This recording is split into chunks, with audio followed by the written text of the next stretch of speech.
Hello, everyone. Welcome back. My name is Jeff Mendelson, and this is the One Big Tip podcast. And today I am really pleased to have with me on the line Christopher Sherwin. Chris is the co host of the Three Cops Talk podcast. He is also an active duty, full time police officer in the Chicago area. And what is unique about Chris is his ability to network. This is critical in his work as a police officer, but these skills also translate very acutely into business relationships as well.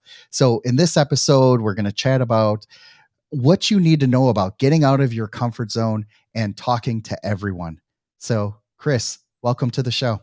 Thanks, Jeff. Thank you so much for taking the time to have me. I'm really excited about it. Thank you very much. So, I am really pleased that we had a chance to meet at the podcast movement convention.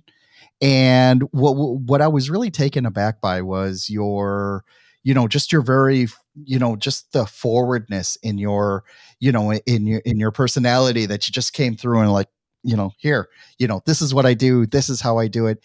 And then when I realized, like, yeah, this guy's in some kind of position of authority. And then when Right. you went into your, your story about being a cop and all that, it just drew me in. So I was wondering if you could take a few minutes and just tell me, tell the story about how you made this evolution of, working in corporate and then becoming a police officer and then branching out into all these different things that you're working on today. Oh, sure.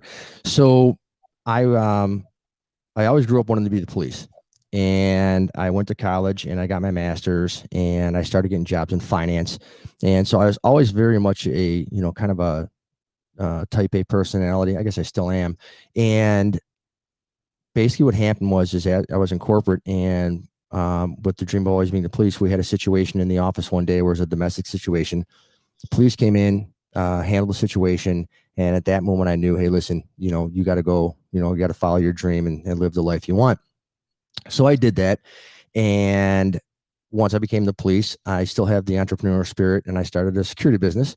And with that, and plus being a police officer, I had to learn to get out of my comfort zone. I had to learn to talk to people because being in a position, I guess the best way to say it is a position of authority. I mean, there's two ways you can handle it. I mean, you can be out there all day being the drill sergeant type of person, or you can go out there and you can learn to talk to people and get people to comply and do what you want just by taking the extra time to speak with them.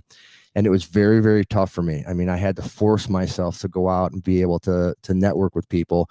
And I kind of started feeling the groove a little bit when we were out on the street. And let's say we were going to a high crime area. What I learned to do was just find the person who's in charge, who's in charge of the criminals, I guess. And you went there and you networked with them and, you started talking and you come to some sort of agreement about, do's and don'ts and this and that. And it was very hard because you wanted to come out, you wanted to take care of the situation and fix it and whatever. Well, then when I started my business, sales obviously is not my forte, and over time, and it's still hard for me. My wife and my daughters really help out too, but like when we went to this podcast movement, I knew that if I were to walk around and just try to meet people, it's very difficult for me. I would have found all kinds of excuses. Oh, my phone's ringing, or hey, I got to go take care of this client, or I have to take care of the schedule, or hey, I'm just too tired. So what I did is I paid the extra money, whatever it was, 50 or $100 to go to these networking scenarios and just force myself to do it. And then, and even at the one that I met you at, Jeff, they were, whatever happened, there was an odd number. And I saw myself standing by the wall and I'm like, okay, I don't even have to take a seat. So I could just kind of skip all this. But I, deep in your heart that, hey, listen, this is something you have to do because, this is how you grow and grow your business and you got to get out of your comfort zone. So I did that. And then over time, what I do now is even if I see somebody, we'll start talking or whatever, I'll mention the podcast or I mention what I do, or just even talk. It doesn't even really have to be, promoting what you do. It's just a conversation. It makes things easier as you go. And I've just noticed that it does get easier. And the amount of people that would say, hey, like right there, what's your podcast? Or really, what's the name of your company? Hey, let's get together for a drink, or, let's talk about, whatever. Or it's really amazing what a little conversation, like, for example, even if you learn something, I don't know, let's say about watches or, you know, clothing or whatever, and you see somebody that's a good icebreaker. Hey, that's a Louis Vuitton purse, or that's a, Rolex Submariner. I love it. I've got the same thing, or hey, I would always want one.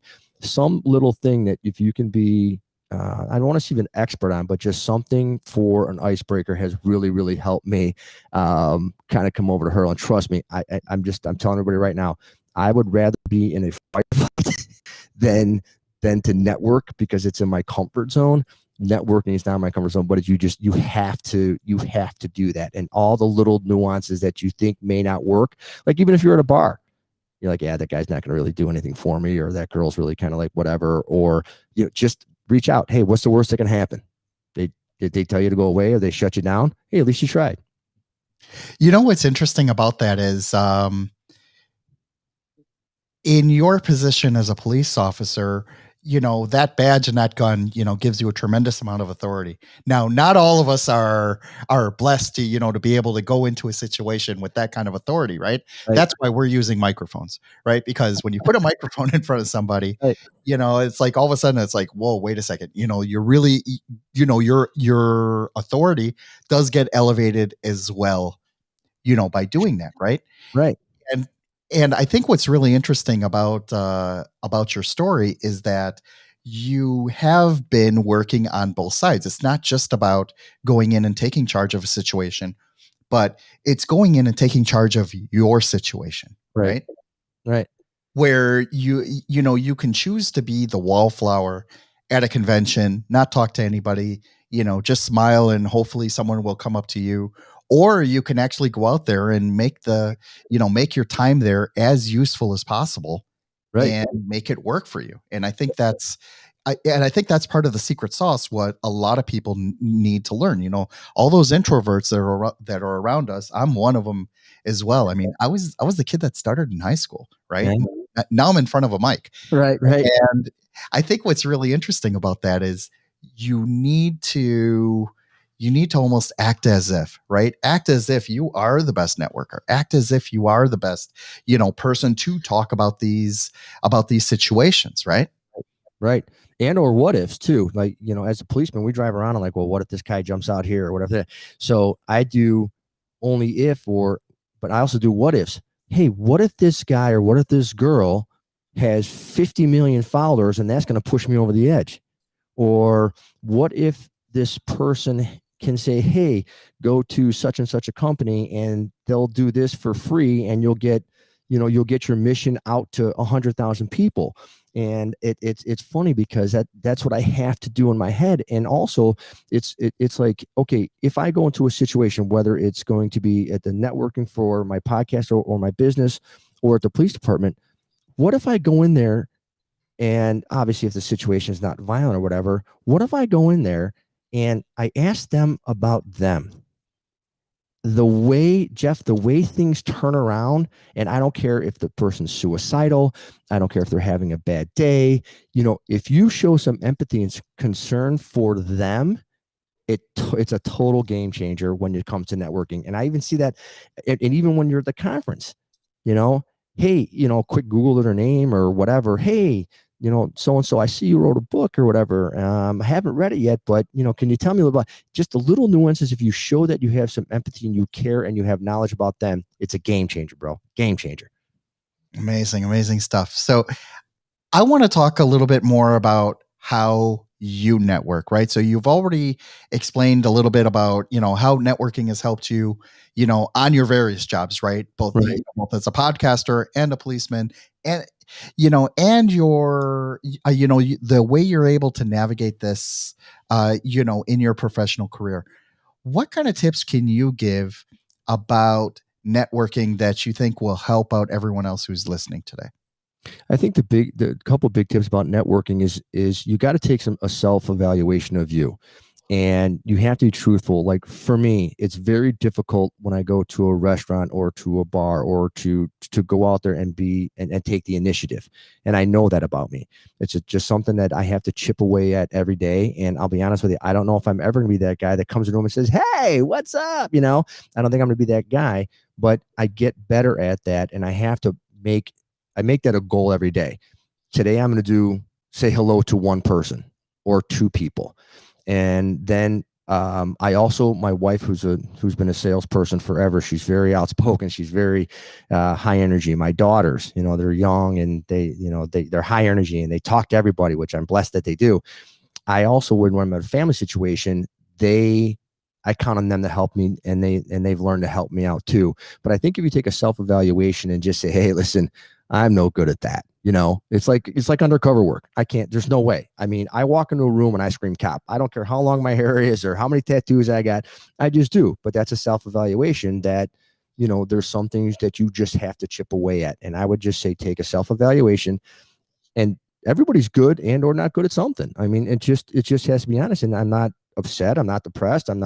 But I do know that I want to reach a goal. So how do I do that when I'm not really good at this? How do I do that? And I just took a self-evaluation. I just chip at it away slowly. What have you seen as the net benefit to the networking activities that you've done? Like, can you give an example of how you were able to, exponentially increase your business, or really take a situation that could have gone incredibly bad and then made it really, really great, and, something that you could be proud of? Sure. So there was a podcast conference in Orlando about 2 years ago, and there was a group of high, I guess you call them influencers. It was Bradley, Michael O'Neill from Solopreneur, and Travis Chappell, and they were all kind of standing around in a group. Now, I was the only one wearing a suit coat with jeans, so they're all kind of standing over there, and I'm thinking to myself, going, okay, what's the worst case scenario if I go over there? So I get kicked out of the conference. They tell me to leave, whatever. Well, I walked over there, introduced myself, said, hey, how are you? So far the conference is going good. Love your speeches. And they had like no idea. They're like, who's this guy? Well, next thing I know, Michael O'Neill's my business coach, helping me out with my podcast. I've talked to Bradley a couple of times, and Travis Chappell. We've connected, and we know each other by first name. And it was one of those things that it could have been very, very embarrassing, that you probably wanted to pack up my bags and go home, or it was a complete upside. And the upside is now I have contacts that I could, call and ask questions to, and that kind of stuff. So that was huge for me at a conference, is just take the initiative, because the worst case scenario is like, hey, I don't have time for you. Yeah, that's really the best part about it, is that you really don't know how this thing is going to go. And I know for myself, like, you can have infinite conversations going on in your head, like, nah, this guy's going to blow me off. This girl's going to, going to not talk to me, or this isn't, or this was possibly boring, or even like this guest, that I have on the show, thinking like, okay, yeah, she didn't bring the energy. And then next thing you know, she shares it with her, network. And then I gain like 100 followers after that, Right. and it's all of these pleasant surprises that really makes this whole activity worthwhile. Right. Yep. Because it really is something that, first of all, you'll never know unless you try it. Right. And the second thing is, once you do try it, I mean, what is the absolute worst thing that could happen? Right. With with going up in front of somebody, like they're going to look at you cross-eyed. They'll be like, hey, sorry, buddy, I don't have time for you. I mean, all right, if that's the worst, then the best is definitely worth the price of admission. No? Oh, 100%. Yeah. I mean, because again, and for me, it was getting over the negativity that you felt on yourself, or the rejection. That's really big for me because of my personality. And I used to take it personally, and you just can't. I mean, it's not like they don't like you, or they don't, they don't want to be with you, or they don't want to talk to you, but just at that point in time, it's no. And if it's one of your holy grail guests, or you're a holy grail person, you want to be on the show, ask the question, hey, and tell them, hey, you're the holy grail for my show. Can I contact you? And, and again, you still may get a no or whatever later on, but what's the worst case scenario? They say no. And and you can't take that rejection personally, because I mean, if you took rejection personally, especially most of your guests know when they're talking about business and stuff like that, I mean, everybody be out of business, they would not keep trying. But and just look at me as a cop. I mean, people yell and scream and swear and cuss and tell me they want me, whatever. But I just don't take it personally because my job is when you see me, for the most part, you're having the worst day of your life. All right. And I just don't take that personally, So that's why I just go out there and I give it a shot and I give it a shot. You know what's interesting about this is that most of us, whether we like it or not, we're in sales mode, right? Whenever we get on the phone and we're talking to somebody, we're in sales mode, right? Yep. I'm trying to convince you to like me. Right. No different than when I'm trying to speak with someone, to go out on a date. I'm trying to get you to like me, right? Or if I'm trying to talk to a client or I'm trying to push a proposal forward, I'm Right. trying to get you to like me. So Right. if the worst that can happen is, they just say no, thank you, or, Right. even a little bit more rudely, okay, move on. It's no big deal, but the upsides are so much better, and Oh, that's really, like the best part yeah. I mean, about and that's the thing. Yeah, absolutely. I mean, networks, absolutely. And I think they say there's 100 no's for one yes or whatever it is. And I'll be honest with you, I don't count. I just go out there and just push and chip and push. And look at this. I mean, when at the network conference or the network scenario that we were in, I could have stayed on that wall. Like I said, I once said, "Oh, guess what? I'm the odd man out. That's okay. I mean, I'll go over here, have a drink, and everything good." But I had to take that step to sit down and force myself. And trust me, it was very, very awkward because I was the odd number out. So, well, to give your listeners you got a number, and then you just switch tables, and the number was on the card, and you just moved Yeah, tables. it was a speed dating thing. So I came to that room about 5 minutes late, and right away they're like, "Oh, you're a host. No, you need to go sit down." Right? And I'm just sitting down and I'm like, okay, now what?" Right? And then all of a sudden people just go and sat down, push the card right away. And I'm like, Right, "Okay, yeah, great. Let's talk. We got 5 minutes to do this." right, And I think I was nervous for about the first 2 minutes where I was like, "Oh, geez, what I have to give my pitch." And then my pitch just got better and better and better and better. That by the time the fifth or sixth person came, like I already had it down. I already had things going, and I was able to make that happen. And I, kept in touch with just about everybody. And I dude. think that was the best part of that speed networking thing, Oh right? yeah, Is that absolutely. you were able to make these great connections Right. and like, yeah, and I got all these great guests, that are going to be coming on the show, yourself included, over the next couple of weeks. So that's going to be wonderful. Yeah, well, thanks. Well, and that's a perfect scenario because it was it could not have been the worst situation for me to have to overcome my fears because not only am I sitting here as a wallflower, I'm the odd man out. I had to wait for everybody to sit down, and then I went to the open table, so everybody's got their eyes on me because I'm walking across this room, and they're like, who's this guy? So it was even worse for me inside internally because I'm like, okay, just like I had to go with the horse with the blinders on because I know everybody's watching me. They're probably like, who's this guy? Does he not know what he's doing? He can't count, whatever. So it's just something that you have to do, and you just have to not worry about the consequences because it's either going to be a simple no thank you or the upsides are just tremendous. Amazing, amazing stuff. Thank you so much for sharing that.